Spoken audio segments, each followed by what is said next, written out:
Del monasterio solo queda la iglesia, donde se encuentra la tumba vacía de San Millán, pastor y ermitaño, apartado del mundo para vivir en oración, hasta su muerte en el año 574. En el pórtico se encuentran enterrados los 7 infantes de Lara, su ayo y 3 reinas de Navarra.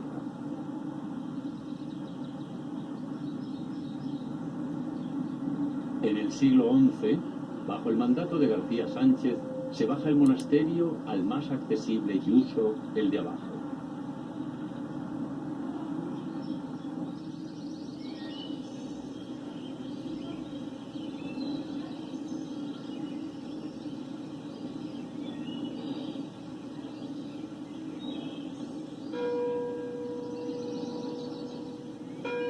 San Millán se constituye en aula del castellano desde su biblioteca y archivo, el más importante de Europa durante mucho tiempo, que alberga códices, valiosos ejemplares, documentos originales y otros tesoros.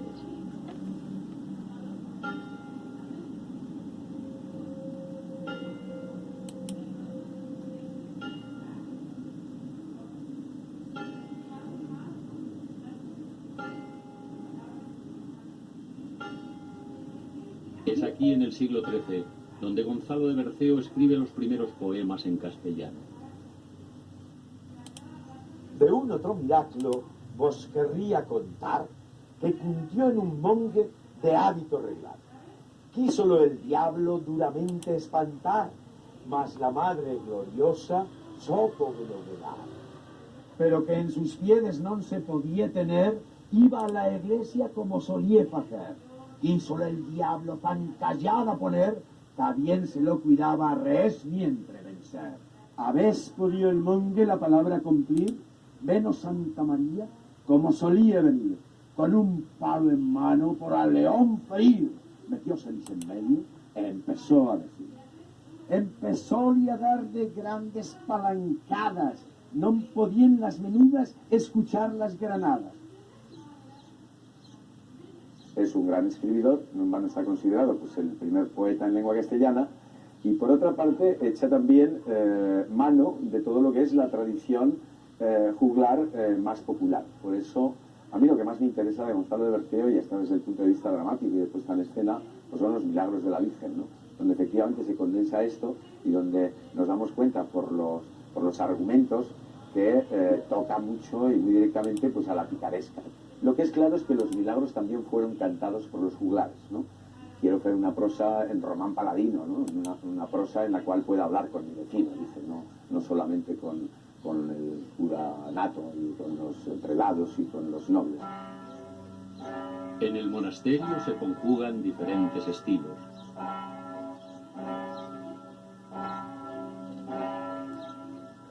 Destaca en el interior de la iglesia el coro bajo de estilo greco-romano.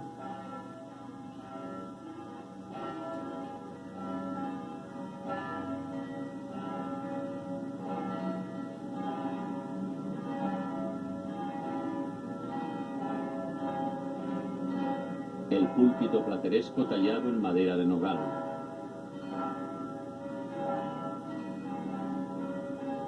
Y especialmente el retablo del altar mayor, que incluye 8 valiosas pinturas de Juan Rizzi.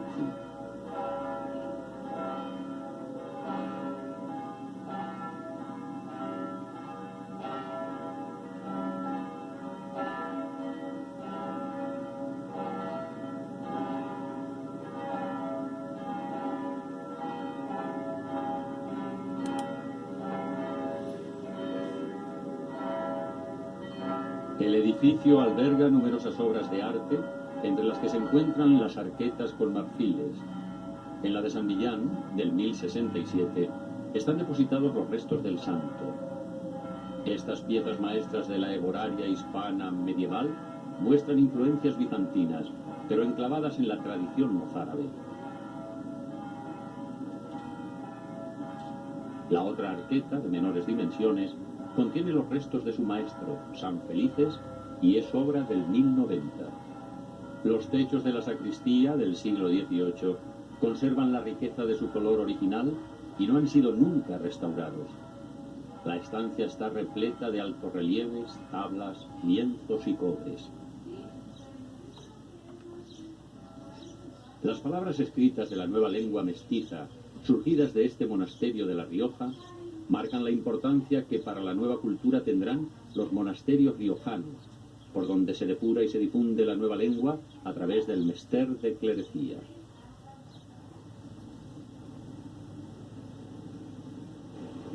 A poca distancia de San Millán se encuentra Cañas y su monasterio cisterciense. En el pueblo nace Santo Domingo de Silos, en cuyo monasterio se escriben las glosas silenses, segundo documento escrito de la nueva lengua. La iglesia del monasterio ejemplifica los dictados del arte cisterciense.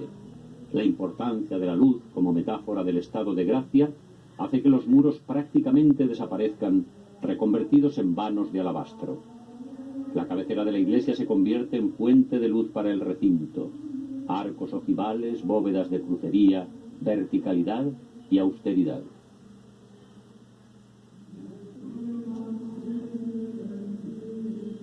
Por lo que la decoración es en su mayor parte vegetal. Los escultores encuentran alternativas para representarla, como este Pantocrátor, escondido tras un rosetón del techo. El retablo de la devoción, de 1531, es obra de Guillén de Holanda y Andrés de Melgar. Representa 11 escenas de la vida de la Virgen, combinando tabla y escultura. En el monasterio se encuentra el sepulcro de la beata Doña Urraca, abadesa y fundadora del monasterio. Se trata de una joya del arte funerario gótico español, el más interesante del siglo XIII. Los costados del sarcófago representan el cortejo fúnebre de la beata.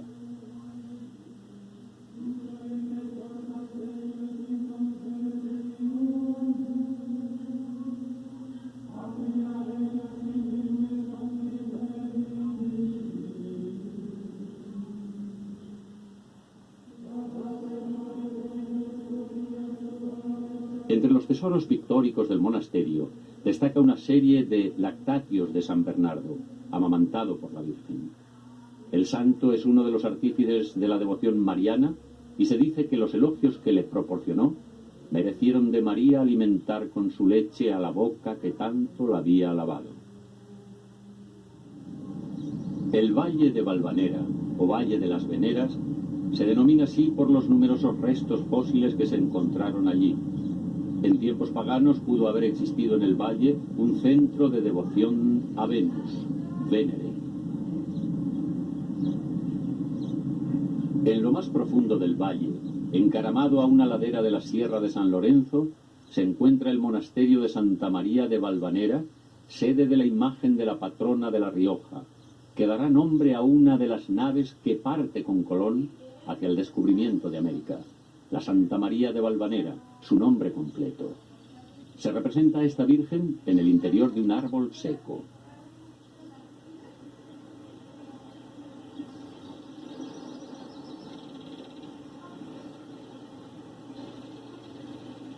Siguiendo el curso del río Najerilla, llegamos a Nájera y al monasterio de Santa María la Real, excavado en la misma roca rojiza que bordea el río. En el año 1044, el rey don García entra tras una perdiz en una cueva.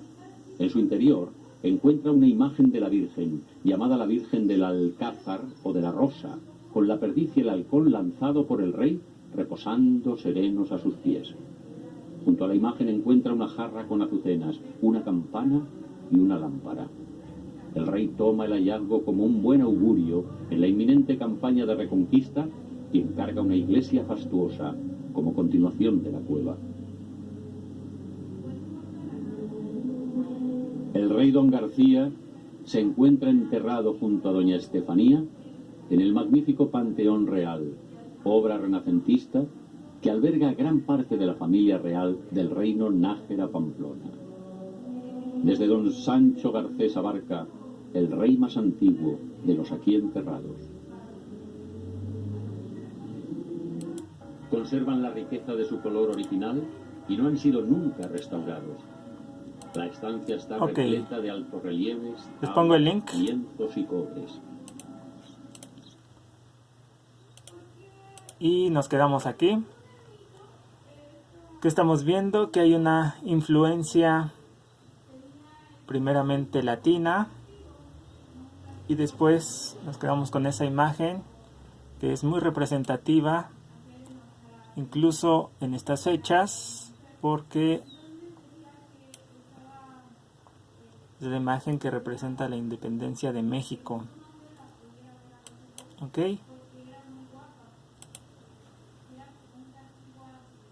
¿Qué estamos viendo también? Como decía el video, los escritores ya desde el año 1000 empiezan a escribir en román paladino. Román viene de Roma, romance, lengua romance. Entonces empiezan a escribir en su lengua vulgar para hablar con el vecino y no solo con los nobles. ¿Qué idioma se hablaba con los nobles? El latín culto. ¿Ok? Entonces, a partir del año 1000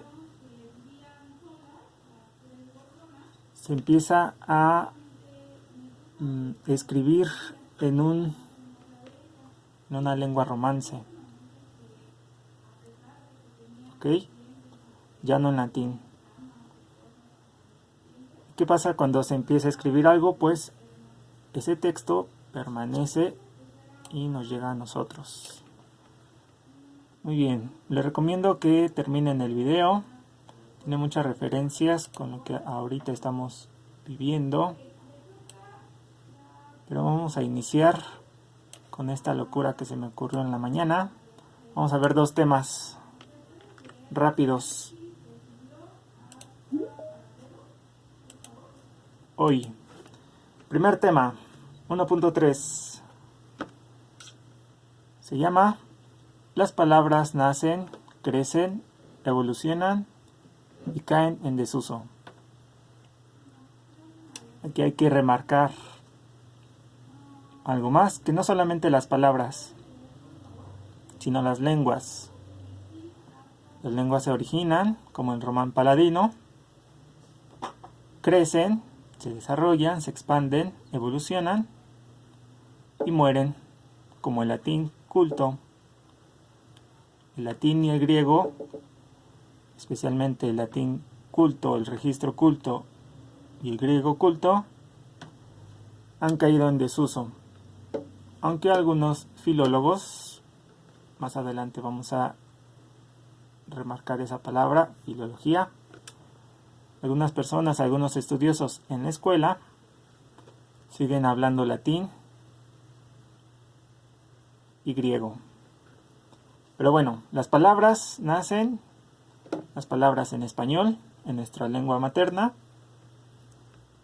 nacen, crecen, evolucionan y caen en desuso.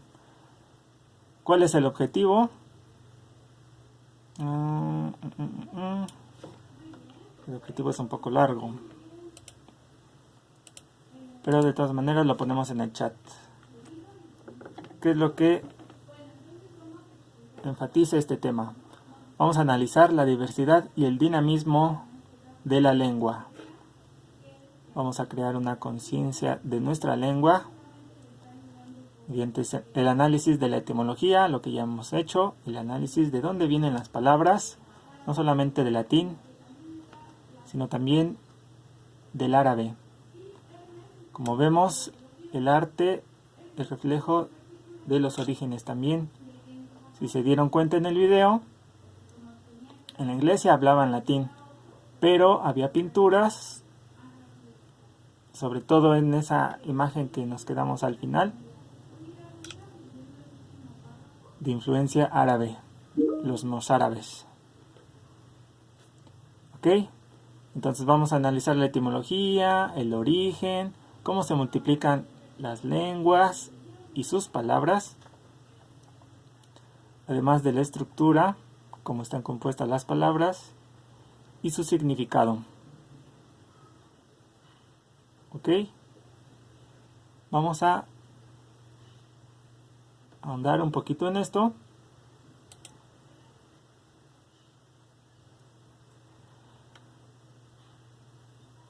Y para esto vamos a hacerlo de una vez. Voy a dar el otro tema. El tema 1.4, que también quiero ver hoy. Se llama cambios fonológicos, morfológicos, semánticos y pragmáticos en el lenguaje del uso cotidiano. Entonces, hemos visto que la lengua va cambiando, ¿no? A partir desde donde se originó, cómo se expandió, cómo evolucionó y cómo va muriendo. Y estos cambios en la lengua surgen a diferentes niveles. ¿Cuáles son esos niveles? Los fonológicos, los morfológicos, los semánticos, es decir, los de significado,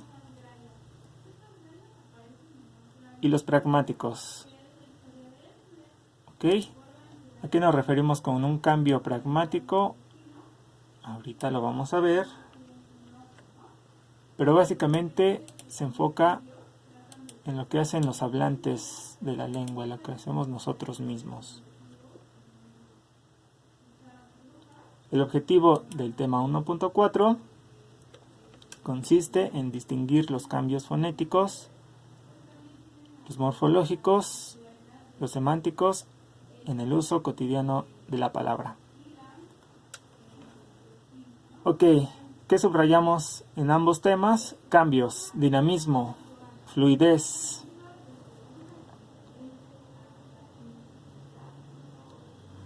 Eso es la palabra clave. La lengua y sus palabras están en constante cambio.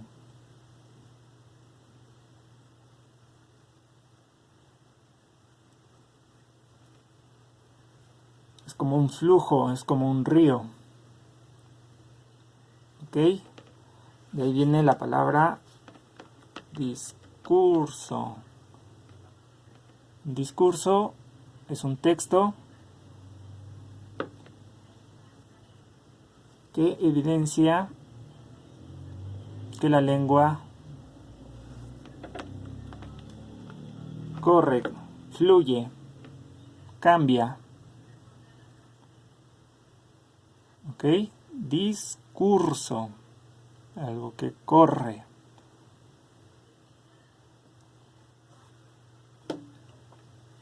Entonces, el objetivo en ambos temas, en el tema 1.3 y en el tema 1.4, consiste en que ustedes aprendan a distinguir los cambios en las lenguas y en sus palabras. El español va cambiando día a día. Y esos cambios son evidentes, son visibles en los niveles que ahorita vamos a ver. Les pongo una imagen. Creo que está aquí.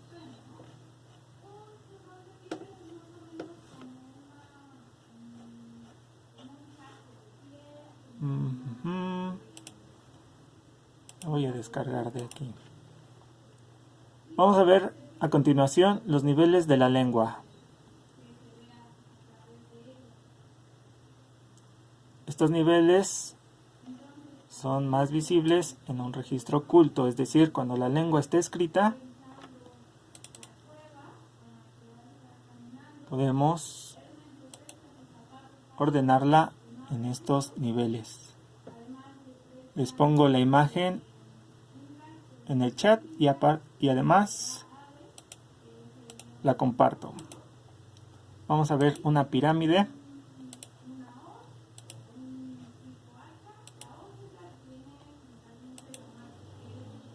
Voy a compartir la pantalla. ¿Cuáles son los niveles de la lengua? Primer nivel, el nivel de los fonemas. ¿A qué se refiere un fonema? Fon, sonido. a nivel de las letras. Las letras componen la palabra. Entonces, a nivel fonético, a nivel de los fonemas, las palabras van cambiando. A nivel de los morfemas, es decir, la suma de las letras, podremos entenderlo como sílabas, también la lengua va cambiando. Y la sílaba o el conjunto de sílabas conforman las palabras. Si se dan cuenta, tenemos una estructura que sería la letra, la suma de letras da las sílabas, los morfemas, la suma de las sílabas da las palabras, y entonces aquí nos damos cuenta que las palabras van cambiando. La suma de las palabras da grupos sintácticos, es decir, frases. La sintaxis estudia la frase, los cambios en la frase, qué palabra se pone primero, qué palabra se pone después. Y los grupos de frases conforman las oraciones. Las oraciones hacen renglones, párrafos y por último textos. ¿Okay? Este es el sistema de la lengua culta.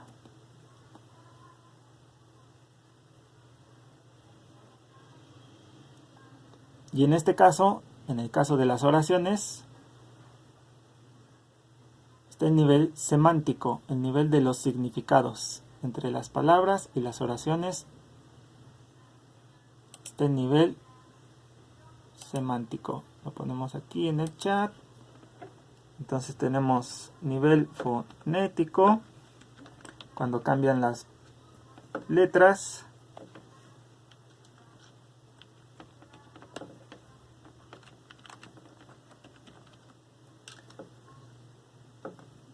Nivel morfológico, cuando cambian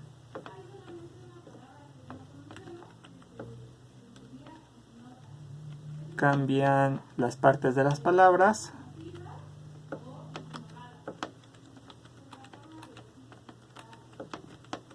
Las sílabas, algunas sílabas finales, algunas sílabas del principio.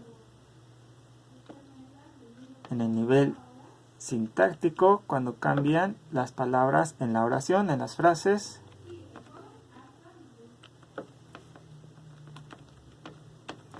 Es un cambio en la frase. El nivel semántico es un nivel muy amplio. Cambio de significado.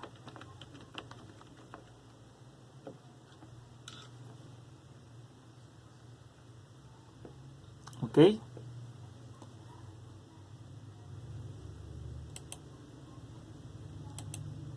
¿Hay alguna duda hasta aquí? ¿Le seguimos? ¿O se perdieron?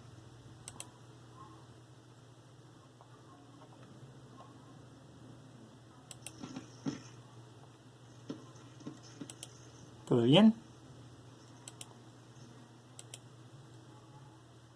Bueno, les pongo otra imagen que nos refuerza la pirámide, cómo va fluyendo, cómo se va moviendo. De hecho, en griego hay una correlación,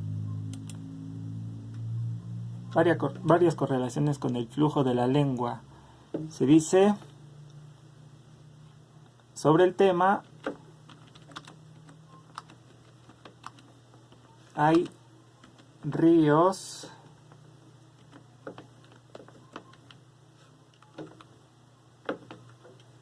y mares de tinta, que se refiere a que se ha hablado mucho, a que se ha escrito mucho sobre un tema. Les decía que los griegos dicen que las palabras son aladas, tienen alas. Entonces, esta concepción de que el lenguaje, de que la lengua es un fluido, puede ser un fluido líquido, puede ser un fluido gaseoso, para que las palabras vuelen, está registrado con el paso de los años de las culturas también.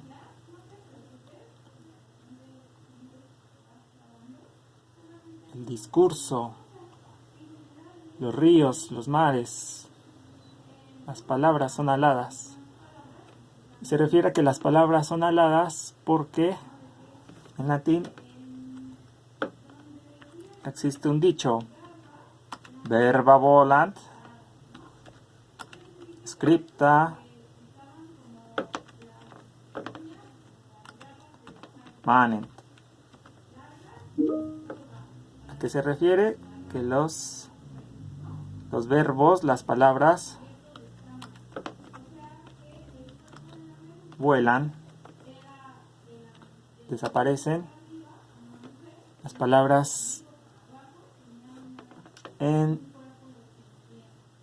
el discurso popular, las palabras habladas, desaparecen, mientras que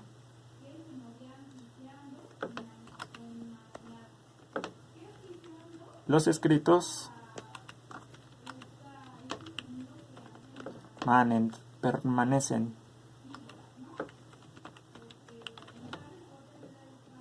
¿Ok?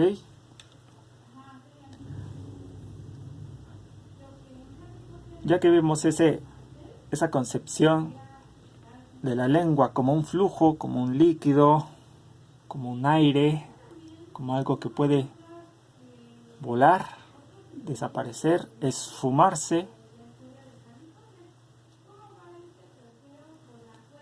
vamos a ver quiénes son los responsables. Y aquí voy a hacer una pausa para preguntarle al grupo: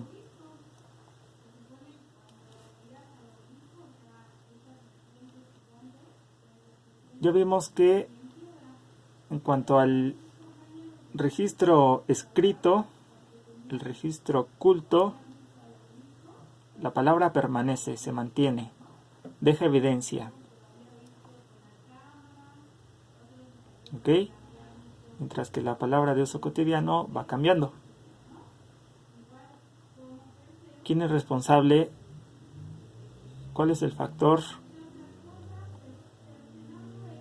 común, constante? ¿Cuál es la constante de estos cambios?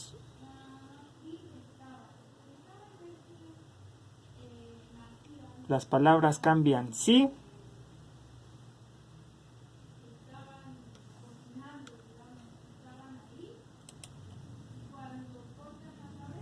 Las lenguas cambian, sí.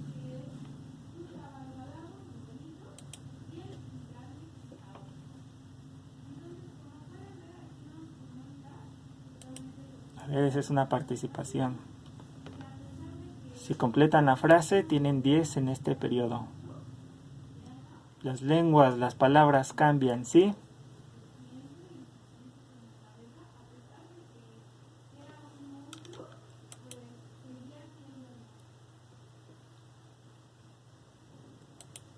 ¿Cuál es la constante? Voy a contar hasta 10. 10, 9.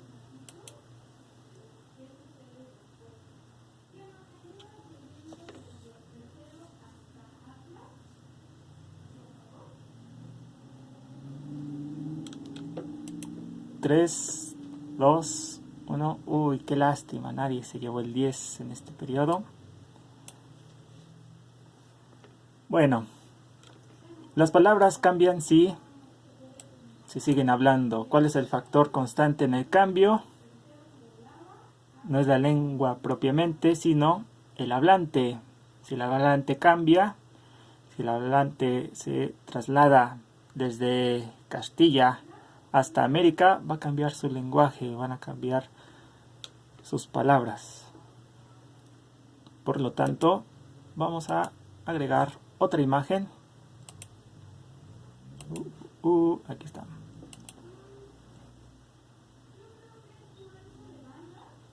Tenemos las imágenes que nos demuestran que la lengua es un sistema, la lengua culta, pero tenía que venir el hombre y cambiar todo. El hablante va a ser el responsable de modificar la lengua. Entonces, hay de hablantes a hablantes. Se está cargando la imagen, pesa un poquito. La comparto también en la pantalla para que veamos de una vez. El habla, la lengua individual, es el primer nivel en que el hablante modifica sus palabras. Después, la lengua, el grupo de personas que usan las mismas palabras en común. Luego tenemos el nivel del lenguaje, la habilidad de los humanos para comunicarse, los idiomas. Tenemos aquí el latín, la relación que existe entre el latín y el español, o el latín y las lenguas romances. Y la comunicación que es universal.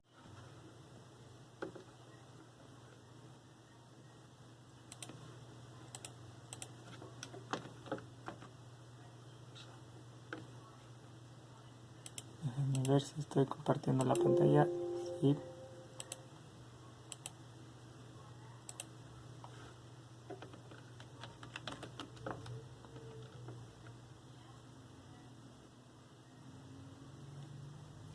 Ok.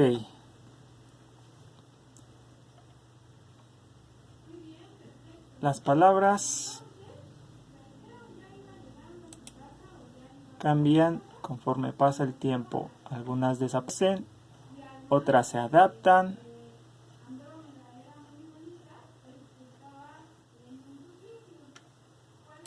Por ejemplo,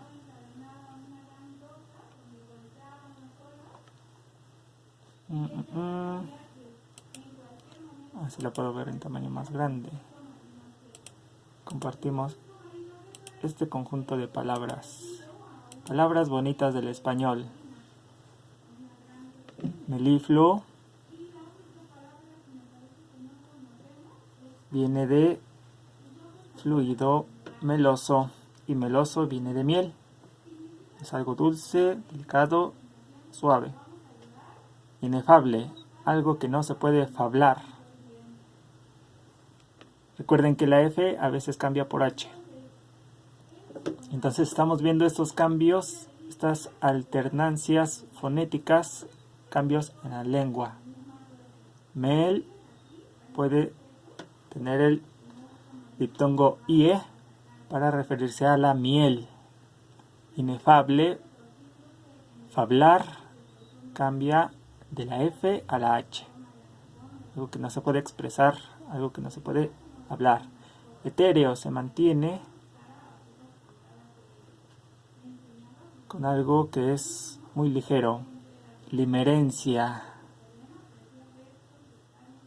Son palabras domingueras, como dicen, palabras que usan en domingo cuando se va a misa, palabras cultas. Serendipia, algo afortunado. Un arrebol, algo de color rojo como el amanecer. Iridiscencia, un fenómeno óptico que tiene que ver con el iris. Elocuencia, que se refiere a la locución, a lo que está bien dicho. Efímero, algo que caduca. E inmarcesible. Inmarcesible, vamos a escribirlo en el chat para que se den cuenta cómo van cambiando las palabras a nivel fonético. inmarcesible está muy relacionado con in privativo, que podemos igualar a sin. La M se mantiene, la A también, la R también, la C también, pero aquí cambiamos la H y la I. Inmarcesible. Ojalá que resulte este ejemplo. Inmarchitable.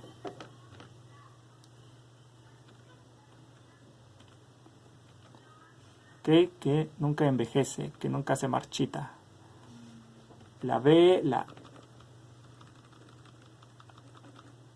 L y la E se mantienen, pero hay cambios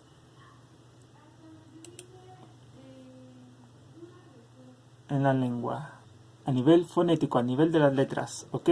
Y en este nivel nos vamos a quedar hasta terminar la unidad.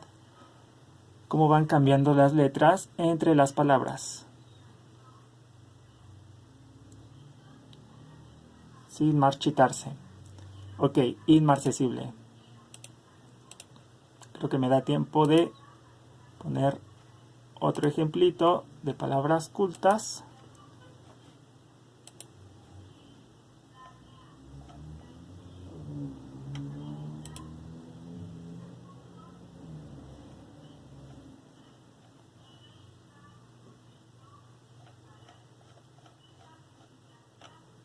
Según yo ya lo había bajado, pero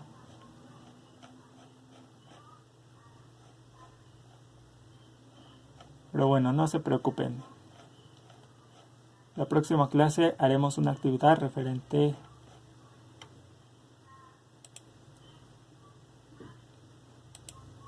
a estos temas. Los temas que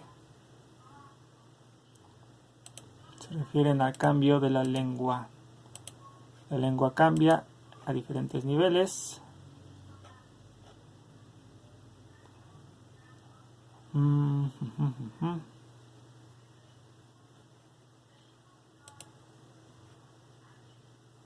Por último les pongo, vamos a ver si se puede poner en el chat, esta última imagen que la saqué del Facebook. Ahorita les pongo el link. Ojalá la pueda copiar y pegar en el chat. Vamos a ver. Changuitos. No. A ver si la cortamos así.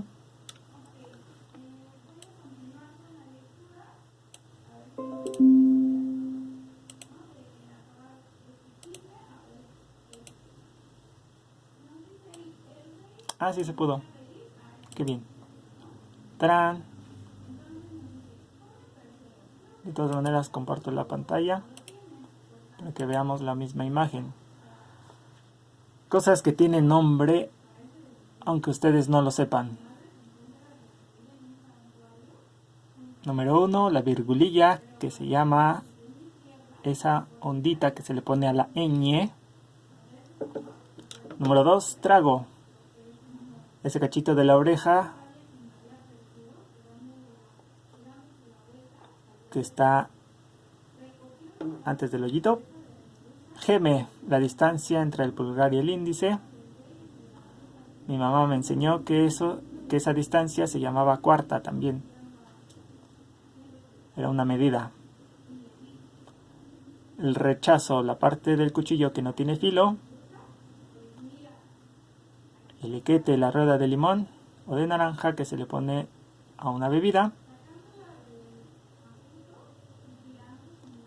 Guluzmear.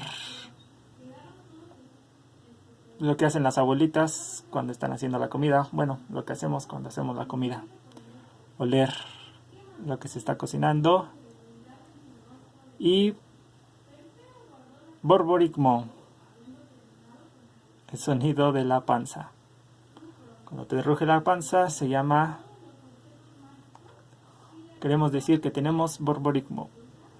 Estas palabras obviamente han caído en desuso.